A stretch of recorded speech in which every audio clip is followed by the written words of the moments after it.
Қыздар, баршаларыңызға сәлем. Бүгін осындай тауық етін духовкада пісіру рецебін ұсынамын. Мен осы тауық етіне көкөністерді қосып пісірдім. Төменде жаңағы қажетті ингредиенттерді жазып кеттім. Қазір барлығын түсіндіріп көрсетемін. Алдыменен тауық етін бөлшектеп турап аламыз.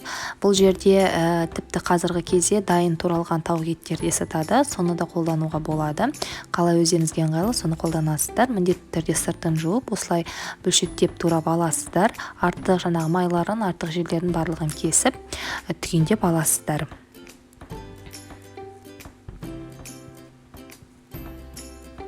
Кейін оны осылай жаңағы маринадтайтын ыдысымызға салып алып, мен көкөністерді ашып дайындап қойдым. Бұл жерде менде картоп, пияз және сәбіз. Мен картопты яғни дольки қылдырып турадым, яғни осындай жуандау етіп, сонда піскен кезде ол өте жақсы болады. Жаңағы қатты жіңішке етіп турамаңыздар, езіліп кетеді. Сол себепті осылайны кішкене ірілеу етіп тураған дұрыс деп ойлаймын, және де осылайны дәмдірек шығады. Кейін пиязды тураймыз. Пиязды мен кішкене ірілеу етіп турадым. Тіпті жіңішке етіп те турауға болады. Жалпы көкөністерді турау сіздердің өздеріңізге байланысты. Қалай етіп турап жаңағы жеген өздеріңізге ұнайды, сөйтіп турауларыңызға болады. Маған жалпы көкөністердің ірі болып піскені ұнайды. Бұл жерде мен жалпы видеода қолданған жоқпын, бірақ та егер де тұздалған қияр болса, жалпы осы маринадқа тұздалған қиярды да қосуға болады, яғни турап ұсақтау етіп турап қосуларыңызға болады. Жалпы иісі де дәмі де өте керемет болады. Енді яғни сәбізді осылай дөңгелек етіп турап аламыз. Кейін оның үстіне майонез қосамыз. Майонезді жалпы алғанда 50-100 грамм аумағындай. Кейін оның үстіне мен паприка қостым. Паприканың үстіне яғни сарымсақ кепкен, чеснок сушеный, үстіне бұрыш қостым, және де тұзды қостым. Мен жалпы көз мөлшерімен қосамын, шамамен 1,5 ас қасықтай болады.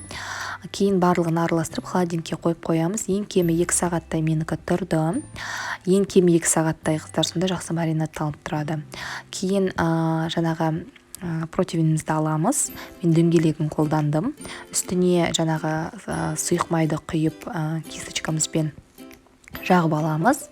Оның үстіне енді жаңағы осы біздің жаңағы тауық етіміз бен көкөністерімізді орнатамыз. Видеодағыдай етіп орнатып шығасыздар. Енді біраз холодильникте тұрғаннан кейін кішкене қатып, жақсы болып формасын ұстап тұр. Осылайынан барлық орнатып шығу керек болады. Егер де картоптарыңыз жаңағы үлкен болса, онда кішірек тураңыздар. Менде үйдің картобы болғандықтан размері жағынан кішірек.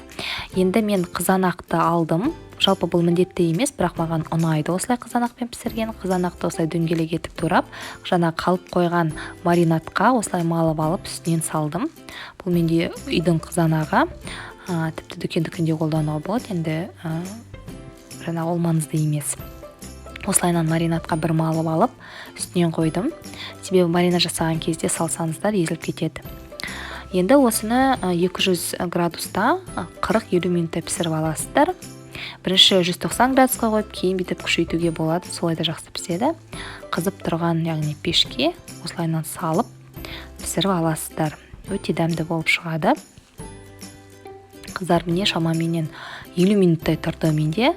Осылай корочкамен болып піскен, маған қатты ұнайды. Тіпті мынау картобы да сыртына жаңа корочкасы болып өте жақсы болып пісіпті. Кейін осыны алып табағымызға салып беретін боламыз. Өте дәмді болып шығады. Міндетті түрде жасап көріңіздер, отбасыларыңызды қуантыңыздар. Ұнаса лайк басып, комментарий жазып кеттіңіздер, каналыма тіркеліп кеттіңіздер. Сіздермен болған мен Райхан. Астарыңыз дәмді болсын.